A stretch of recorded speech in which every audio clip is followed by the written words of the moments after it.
Bem-vindo ao canal Neurooftalmo em Áudio, seu espaço de atualização em neurooftalmologia. Hoje a gente vai conversar sobre dois artigos bem interessantes, até clássicos, sobre atrofia óptica.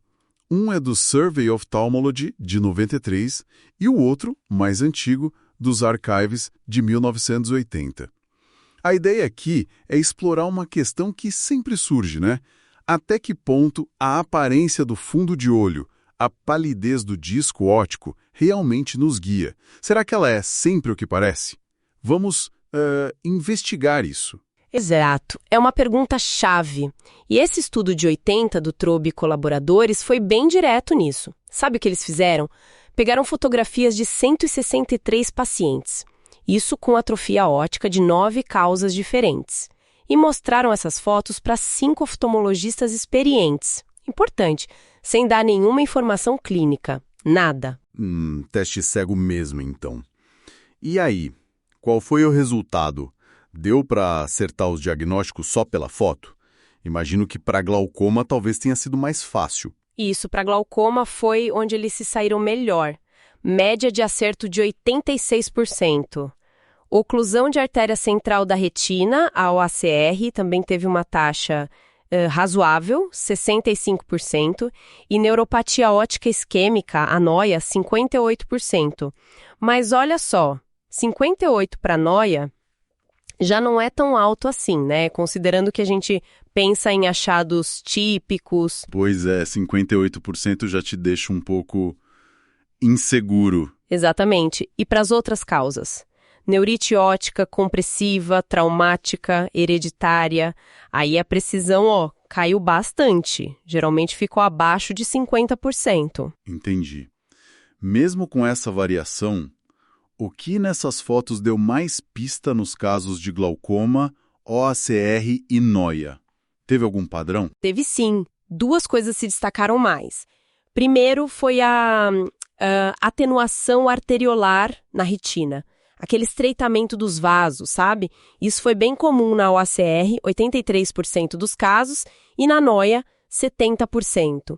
E o detalhe era menos visto nos olhos contralaterais normais dos mesmos pacientes. Então não era só pela idade, entende? Ah, interessante esse ponto. E ter aquelas bainhas vasculares também ajudou a apontar para o ACR.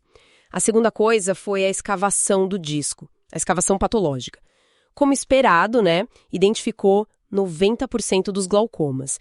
Só que, e aqui vem o ponto interessante, essa mesma escavação foi vista em 20% das atrofias que não eram glaucoma. 20%? Nossa, é bastante coisa. Isso pode confundir muito o diagnóstico, então. Exato, principalmente nas causas hereditárias e compressivas. Eles até tentaram ver se tinha diferença. E tinha? Uma tendência, talvez. A escavação do glaucoma parecia ser mais profunda e a rima neural, apesar de fina, mantinha mais a cor, menos pálida. Já a não glaucomatosa tendia a ser mais rasa, com a rima bem mais pálida. Tendências. Não uma regra clara. Não uma regra absoluta. E outra coisa, sinais de que houve edema antes, tipo gliose, exudatos, isso foi bem inconsistente. Pouco útil para dizer, isso foi uma papilite ou foi uma NOIA que já resolveu. Difícil ter certeza só pela atrofia que ficou. Compreendi.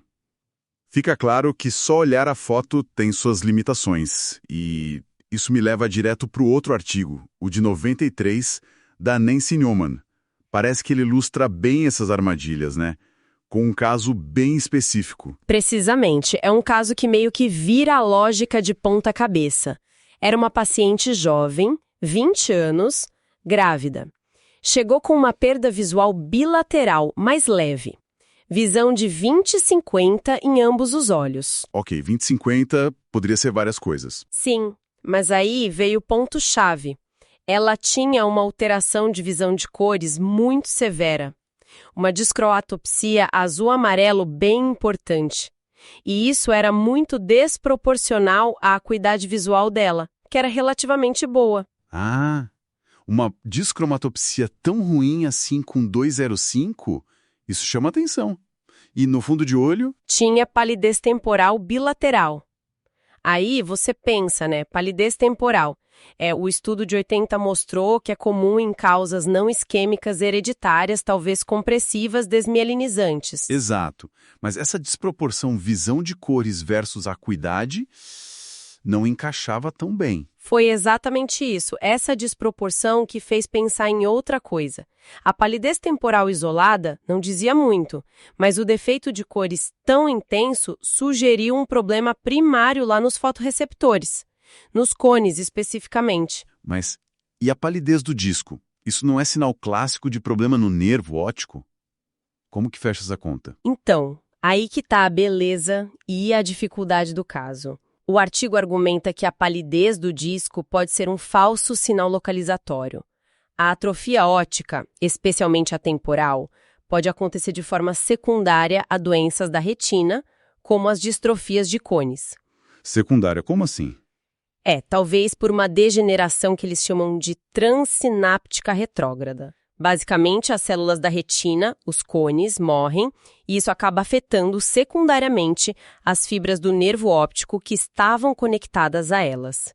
E às vezes, essa palidez é a primeira coisa que a gente vê no exame. Que interessante. Uma causa retiniana mimetizando uma neuropatia pela palidez. E como eles confirmaram o diagnóstico? Foi o eletroretinograma, o RG. Ele é fundamental nesses casos. Mostrou que os bastonetes estavam funcionando normalmente, mas os cones, esses tinham respostas muito alteradas, confirmando a distrofia de cones.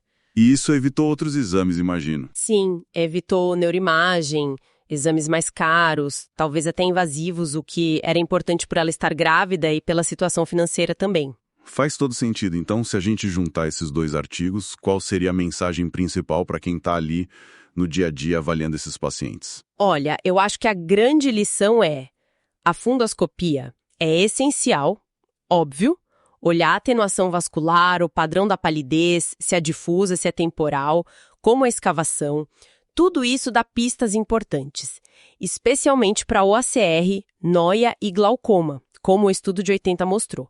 Mas não dá para tratar a foto do fundo de olho como a verdade absoluta. O estudo de 80 alerta para a gente não confiar demais só nisso.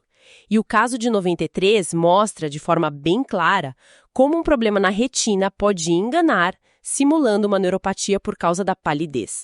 A chave é integrar tudo. Integrar com a clínica, né? Isso. A história do paciente, os sintomas, como está a visão de cores, tem fotofobia, qual o nível real da acuidade visual. Tudo isso é soberano e tem que estar aberto a investigar além da fundoscopia. Pensar no RG se a clínica não bate totalmente com uma neuropatia, mesmo que tenha palidez no disco. Perfeito. Uma ótima síntese. A análise crítica do conjunto, do contexto clínico é que manda. Não só reconhecer o padrão na foto. Sem dúvida. E sabe o que isso me faz pensar? Nas tecnologias mais novas que a gente tem hoje. OCT, AnjoCT, que dão muito mais detalhe da estrutura dos vasos do que a fotografia simples que eles usaram nesses artigos antigos. Verdade. Será que essas novas tecnologias estão ajudando a gente a diferenciar melhor só pela imagem? Ou será que elas trazem novas armadilhas, novos falsos sinais? Fica aí uma questão para o futuro, né? É um campo que não para de mudar. Uma excelente reflexão para a gente continuar acompanhando. Obrigado por ouvir o Neuroftalmo em áudio.